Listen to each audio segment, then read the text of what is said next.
Hospital வந்துட்டு 4ஆம் number பிறந்தவங்க வந்து எப்போவுமே மணி அந்த நம்பர் வந்துட்டு மணிக்கு உண்டான நம்பர்னு சொல்லுவோம். நான் ஜாதகத்தில் வந்து 4னாக்கா அது ராகுக்கு உண்டான நம்பர்ம்பாங்க. சரி சொல்லட்டும், அது இருக்கட்டும். நம்மளது அது கிடையாது.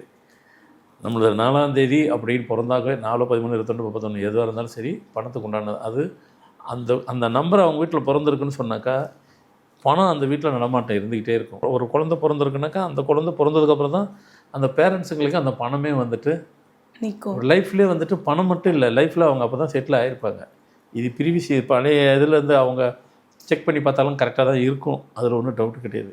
இப்போ உள்ளதுக்கும் அப்படி தான். ஒரு குழந்தை 4 பிறந்துருச்சுனாக்கா பணம் இருக்குன்ட்டு. சரிங்க, 4 பிறந்தா சரி, எங்கள் வீட்டில் யாருமே 4ஆம் தேதி இல்லையே, நாங்கள் எங்கே போகிறது, கவலையப்படாதீங்க. அப்போ 4ஆம் நம்பர் அப்படின்னு ஒன்று எழுதிட்டு வீட்டுக்குள்ளே வச்சுருங்க. ஹாலில் ஒரு 4ஆம் நம்பர் பிளேட்டில் வந்துட்டு இந்த நம்பர் பிளேட் செய்வாங்க இல்லைங்களா, அந்த இடத்துல இந்த 4ஆம் நம்பர் சொல்லி நல்லா அழகாக 4ன்னு எழுதிட்டு அதை ஒரு பிளேட்டில் வச்சுட்டு வீட்டில் வச்சுருங்க. இத்தனையும் நீங்கள் செஞ்சு முடிச்சுட்டு நீங்கள் இதை ரொட்டீனாக செஞ்சுக்கிட்டே இருங்க.